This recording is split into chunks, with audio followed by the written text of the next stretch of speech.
আসসালামু আলাইকুম ভিউয়ার, সবাই কেমন আছেন? আশা করি আল্লাহর রহমতে ভালোই আছেন। তো আজকে চলে আসছি আপনাদেরকে বিফ কোরমা বা গরুর মাংসের কোরমা রেসিপি দেখানোর জন্য।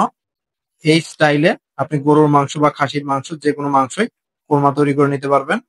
তো চলুন কুরবানির ঈদকে সামনে রেখে রেসিপিটা দেখে নেওয়া যাক, এবং আশা করি অবশ্যই এই কুরবানির ঈদে এই রেসিপিটা ট্রাই করবেন এবং কেমন হলো কমেন্ট বক্সে অবশ্যই জানাবেন। প্রথমে আমি এখানে কিছু মসলা নিয়েছি কাঁচা মরিচ, সাদা গোলমরিচ, কাজু বাদাম, নিয়েছি জয়ত্রী, জয়ফলের 4 ভাগের 1 ভাগ, নিয়েছি পেঁয়াজ বেরেস্তা এবং হাফ কাপ টক দই। এগুলোকে আমি একত্রে ব্লেন্ড করে নিব। তো ওদিকে মশলাটা আমাদের রেডি হয়ে গেছে, এখন চলে আসছি মূল রান্নায়। এখন এখানে কিছুটা সয়াবিন তেল নিয়েছি, 1/3 কাপের মতো। দিয়ে দিচ্ছি কিছুটা ঘি এবং দিয়ে দিচ্ছি কিছুটা গরম মশলা, তেজপাতা, দারুচিনি এবং সাদা এলাচ। এখন এই মশলাগুলোকে একটু ফোড়ন দিয়ে নিচ্ছি।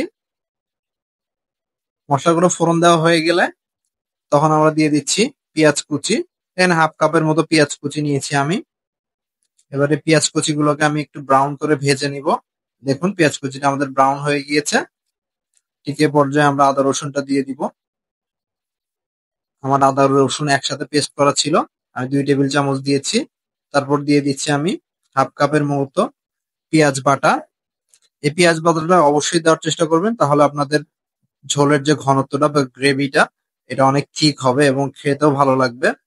তো সামান্য কিছুক্ষণ ভুনে নিলাম আমরা, পেঁয়াজ এবং আদা রসুনের কাঁচা গন্ধটা যেন দূর হয়ে যায় সেজন্য। এরপরে দিয়ে দিচ্ছি গুঁড়া মশলা। আমি এখানে দিয়েছি সামান্য হাফ চা চামচের মতো একটু লাল মরিচের গুঁড়া দিয়েছি, জাস্ট একটু কালারফুল করার জন্য।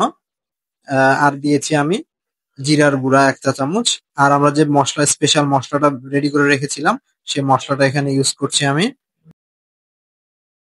এখন এই মশলা এবং পেঁয়াজ এবং আদা রসুনটাকে ভুনে নিতে হবে আমাদের, যতক্ষণ না তেলটা উপরে ভেসে ওঠে।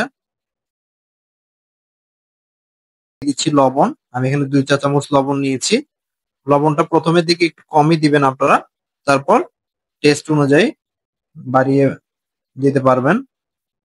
দেখুন আমি এই পর্যায়ে সামান্য কিছুটা পানি অ্যাড করে দিলাম, তা না হলে মশলাগুলো পোড়া লেগে যাবে, যেটা খেতেও ভালো লাগবে না। এখন মশলাগুলোকে খুব সুন্দরভাবে একটু কষাতে হবে, একটু সময় নিয়ে 5-6 মিনিট ধরে কষাতে হবে। দেখুন তেলটা উপরে ভেসে উঠছে মশলার। এই পর্যায়ে আমি মাংসগুলো দিয়ে দিচ্ছি। মাংসগুলো একটু হাড় চর্বি সহকারে নেওয়ার চেষ্টা করবেন, এবং নরম যে সামনের রানের মাংস বা আহ, সিনার মাংস এগুলো নেওয়ার চেষ্টা করবেন, বা গরুর ঘাড়ের দিকের যে মাংস এগুলো নেওয়ার চেষ্টা করবেন। তো ভিউয়ার্স, এখন আমরা মাংসটাকে একটু কষিয়ে নিব। মাংসটাকে মোটামুটি 8-10 মিনিট একটু কষাবেন। দেখুন কত সুন্দর একটা কালার চলে এসছে ফ্রেন্ডস। আর আপনারা যদি একদম পিওর সাদাটে রাখতে চান মাংসের এইটাকে, তাহলে কালারটাকে, তাহলে গুঁড়া মরিচটাকে আপনারা স্কিপ করবেন। সেক্ষেত্রে কাঁচা মরিচটা একটু বাড়িয়ে দিবেন, এবং তার সাথে আপনারা গোলমরিচটাও কিছুটা বাড়িয়ে দিবেন। তো দেখুন ফ্রেন্ডস, আমরা একটু ঢাকনা সরিয়ে 1-2 বার একটু নেড়ে চেড়ে দিচ্ছি, দিয়ে আবার ঢাকনা লাগিয়ে দিচ্ছি। যেহেতু এখানে পানি ইউজ করা হয়নি এবং আমাদের এখানে দই আছে, সো নিচে মশলাটা পোড়া লেগে যাওয়ার সম্ভাবনা আছে। সো এই পর্যায়ে ডালটা লোতে রেখে, মিডিয়াম টু লোতে রেখে আপনারা এভাবে একটু কষিয়ে নিবেন। ঠিক এই পর্যায়ে আমি দিয়ে দিচ্ছি গরম পানি। 8-10 মিনিট কষানোর পর আমি পর্যাপ্ত পানি দিয়ে দিচ্ছি, যেন মাংসটা সিদ্ধ হয়ে যায় পুরোপুরি। আর জানেন তো গরুর মাংস সিদ্ধ হতে একটু সময় লাগে। যদিও কুরবানির মাংসগুলো আমাদের একদম ফ্রেশ এবং তরতাজা মাংস হওয়ার কারণে ওগুলো খুব তাড়াতাড়ি সিদ্ধ হয়ে যায়। বাজারের কিনা মাংসের মতো তো আর কুরবানির মাংস হয় না। কুরবানির মাংসের টেস্টটাই অন্যরকম। তো এই ঈদে অবশ্যই ট্রাই করবেন আমার এই স্পেশাল বিফ যে রেসিপিটা, বিফ কোরমার যে রেসিপিটা সেটা।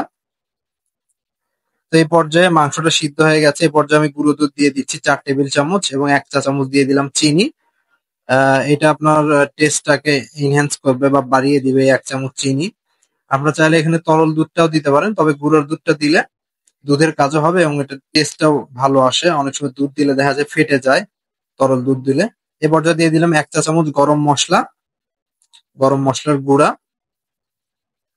এখন আমাদের গ্রেভিটা মোটামুটি ঘন হয়ে এসছে। গুঁড়ো দুধ দেওয়ার পরে সাথে সাথে দেখবেন যে গ্রেভিটা অটোমেটিক্যালি ঘন হতে শুরু করবে আরো। দিয়ে দিলাম 4-5টা কাঁচামরিচ, সেটা জাস্ট একটু ফ্লেভারের জন্য। হালকা একটু দমে রাখবো 5-7 মিনিট আমরা। দেখুন ফ্রেন্ডস, 5-7 মিনিট পরে আমাদের ঝোলের অবস্থা এরকম পর্যায়ে চলে এসছে। আমাদের মাংসটা অলরেডি রান্না ডান। এখন এটাকে আমরা সার্ভ করব।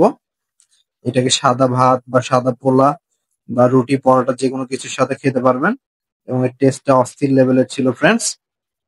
আর ভিডিওটা কেমন লাগলো এটা অবশ্যই কমেন্ট করে জানাবেন। আর ভালো লাগলে অবশ্যই একটা লাইক দিয়ে যাবেন। আজ এ পর্যন্ত, ভালো থাকবেন। আসসালামু আলাইকুম।